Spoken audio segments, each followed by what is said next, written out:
Sandra here from Creating Spain, and today I have 4 different cards made out of one stamp. Now when I say stamp, because I designed it and I will be sharing the file, you can print it out if you want, you can colour it in, you can go over the lines with an embossing pen and then put embossing powder over it. The choice is yours, but it's a stamp that I've designed. I made it as a stamp and I used it as a stamp, but you don't have to. And this is the design. It did have a couple of little curlicues and I decided to remove those, so I didn't make that into the stamp. And this is the first one.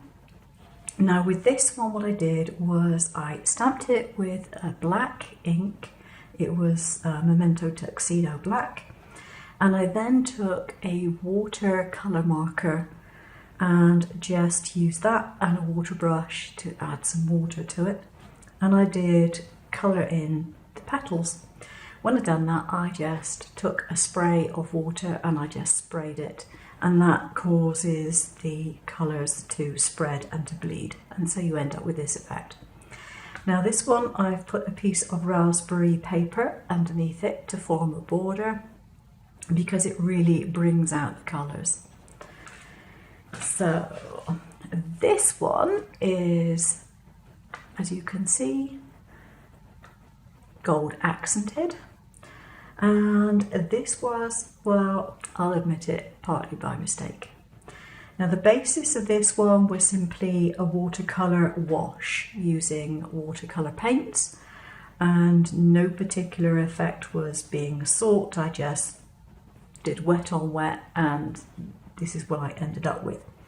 I then stamped the image with the black ink and I just stamped it over the colour.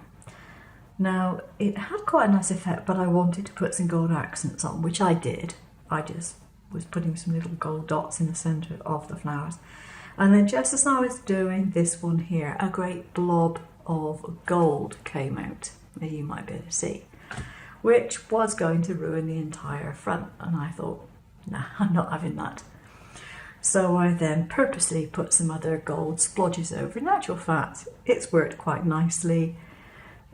It's fine. It just looks like I deliberately did that when in fact I didn't. Don't tell anyone. Right, the next one is a lesson in what not to do to a certain extent.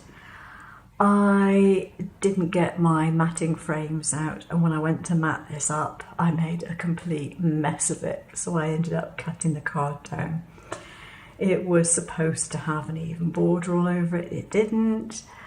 I stuck it on, I had to pull the black off, and yeah, I got myself into a right mess. So I just cut the card down to make use of it, and it still looks fine. Okay, so it's got a white border there. If I was really fast, I would get some ribbon and I would put a ribbon and a bow up there, but I'm not that bothered. And finally, I have this one, and all I did with this one was to have, again, splashes of colour, just wet on wet, let it dry, stamp my images, and then this particular one I've used a gold embossing powder to make it nice and colourful. And the outside here I used double-sided tape on the edge of the card and some foil. So if you're interested in the file, it will be below. If you are into making stamps, then you can make your polymer stamp from that file, and I will see you later. Thanks for watching. Bye bye.